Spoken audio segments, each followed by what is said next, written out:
Hey guys, welcome back to Making Everyday Magic. My name is Shanna. If you are new here, we are a homeschooling family of 4. We are in the summer between our 5th and 6th year of homeschooling, which is banana town to me. And right now, I just kind of wanted to rattle off like the top 5 things that you're gonna need to start planning your homeschooling year. Before we go any further, please scroll down, hit the big red subscribe button, turn on the bell for notifications, give this video a thumbs up. As always, you can find me down in the comments or over on Instagram at Making Everyday Magic. I try to share literally what we're doing, right? Like this is how we homeschool, this is how we live life, like this is what is happening here in my homeschool. And I try to share it, one, so that it can help other people who can't find those kinds of resources or need more help in those things. But that, you know, you can learn things whether you're seasoned or whether you're new, but we do have a lot of new friends coming to homeschooling. And so again, as I continue to do this, I'm gonna do it every year because every year it's what we're doing. It's real life, it's homeschooling, you know, it is getting, a little bit easier for me, I feel like, because, you know, I'm, again, going into my 6th year. So I know some things that are definitely, you know, kind of a rinse and repeat kind of thing, but it's nice to sit down and get it all. So one of the things that I like to do, and I absolutely will be sharing with you soon because it is about that time. Like, I feel like this past year, we just finished up dance and like, we're all getting over like sicknesses in some respect. And like birthday. So I feel like we're really like hard stop on last year is like wrapped, kind of like, I think this week will be like that kind of finished, like, and we are done on last year. Not that school year, just kind of that feel of that hangover stuff from before I can feel like we're really like summer free. So it is going to start happening because we are halfway through June and I probably will start, again, I haven't planned yet, but I will be sharing. So I probably will start somewhere in August, probably the beginning of August. Now, there are a few things that when I start planning, I know I need to have when I sit down, and I like to do like one sit down and like kind of like a master plan for the year, which sounds really stressful, but it's not, because guys, I don't do like we're doing this page to this page on this day. We're doing this page to this page on this day. You guys know, if you've seen any of my planning videos, that is not how I approach that. What I do is I do a flow, and again, I've got videos up on it and I'll be sharing again, where we just know what we need to run through for each day, and I don't assign it like this chapter or that chapter or whatever. It's just, it's you know, laminated, and it's just kind of a rinse and repeat, and it's just the order in which we try to do the things. And so one of the things that I know that we're keeping for this year is the Mama Me Mondays. Loved it. I'll be sharing more about that again soon, but for those of you who are new, basically I work from home, homeschool 2 kids.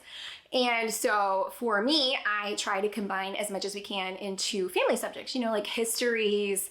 I don't have the same expectations for my 5th grader as I do my 1st grader, because that would be bananas. But things we can do together, read alouds, we were doing spelling lessons together, things like that, where we can, if we can do it together, I front stack my week with all of the things on Monday that I know they really need me for, and we run through all of those things together. Whereas I know Mondays, I need to dedicate the first school day of the week, I need to dedicate myself to be fully invested with them. And then I can kind of pop in and help as needed the rest of the week. So, because they don't need me for everything all the time, and I am very huge on open and go curriculum, but also choosing things that encourages an independence from me where they can work on things. And don't get me wrong, I don't want to be completely out of all of it. That's not my goal. But they don't need me for everything all the time. And I'm not somebody who's going to stand there and hold their hand, because I got stuff to do. So in all honesty, that really works for us. And so far that's working. So I know that I'm going to do that again. But the things that I know that I need when I sit down to plan, I think let's try to do 5 things. Okay. 1, I love to have papers, pencils, highlighters, like the fancy planning things, because that makes me happy. So if I can be happy when I'm doing these things, if it can look pretty, if it can entertain me, then that works for me. So I've got cute little notebooks and planners and highlighters and all of those things. So if I sit down to plan, I like the good little planning supplies. That works for me. Number 2, I need all of the homeschooling curriculum. So, or at least the most things that I can get my hands on. Why do I need all of the homeschooling curriculum? So when you sit down to plan something, and it will be kind of in every, every book, paperwork, teacher's guide, everything. Everything is broken up by some unit of measurement. So whether it is pages or chapters or lessons or units, okay? So you need to know how many pages or lessons or chapters or units are in the things that you are using. And you need that for all of the things that you are planning on using if you are planning to get through them in a school year. So we need fancy planning supplies because they're cute. We need the homeschool materials because that's going to come into play huge. You need a calendar. You need a calendar. I don't care if you've printed it off. I don't care if it is your local ISD school calendar. It's a big old wall calendar, desk calendar. You need a calendar. You need to be able to see the full year. You need to know your homeschooling style. You need to know your homeschooling style. Are you someone who is going to school year round? Because if you have 52 weeks to fit in all of your homeschool materials, that makes a bigger difference. Like that's going to be a huge difference than if you're doing that versus if you're following like a 36-week schedule to fit in all of your homeschooling materials, because this is going to play in greatly to how you are using your time. Now, the last thing that you need to know is any of your other life commitments. I always go in, we do tend to plan things ahead of time. I always go in knowing that we've got at least a week vacation in the fall, at least a week vacation in the spring. I know based on my homeschool life thus far, dance gets really busy for us kind of end of May, beginning of June. So I know that I want to be done with our schoolwork very early May. I want to take that off. I like to start our summer before everybody else is out for summer so we can do fun things and get out and do all of the things, but also get that wrapped up before dance gets too hard on their brains and we're having all those extra long nights and other commitments.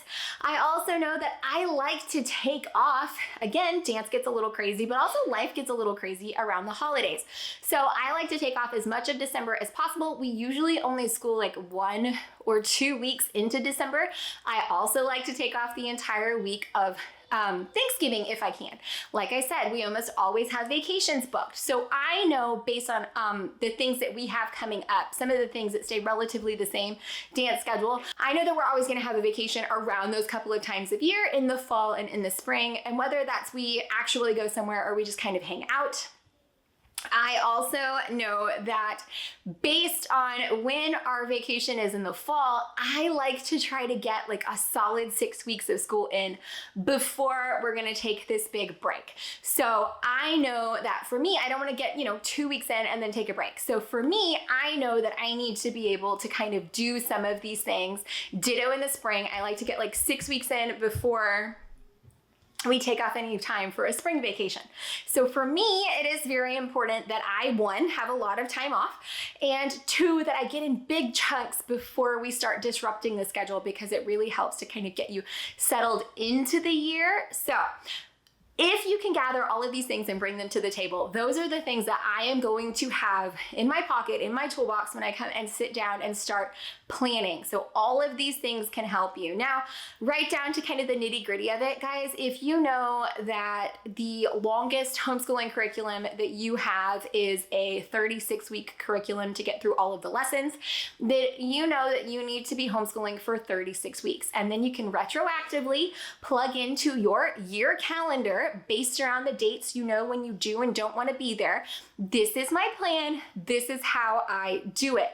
If you need to get through other things like All About Reading, I tend to plan 3 lessons a week, because it tends to be, historically, it tends to be like lesson, read. And so we'll do like lesson, read. And so we'll do 3 days of that a week. So figuring out how the pieces fit, it's almost like a puzzle, because you do have all of the pieces, all of the timestamps, all of the units that you then kind of retroactively fit into the pieces on the calendar. So I will be coming and showing you exactly how that goes, but I thought it could be helpful right now to jump in and give you just a little bit, just the top 5 things that you're going to need when you sit down to figure this out. I I thought it could be helpful. I've been seeing on some Facebook groups, there are people who like their husbands take the kids and like go away, or the husband like sends them away to like a hotel and they lock themselves in and they do all the planning, and this sounds amazing. I don't know how I get that. I'd have to stay home though, because I feel like I'd be like, oh, forget the thing. Oh, I forgot it. I need to do this. So that's my plan. I'm gonna bring you along. Guys, I hope that you found any of this helpful, entertaining, or informative. If you did, please scroll down, hit the big red subscribe button, turn on the bell for notifications, give this video a thumbs up before we go. Guys, don't forget, you can find us down in the comments if you have any questions, comments, concerns, or over on Instagram at Making Everyday Magic. Happy planning, guys. I'll be back soon because, well, frankly, it's probably gonna start soon, so I need to get on it.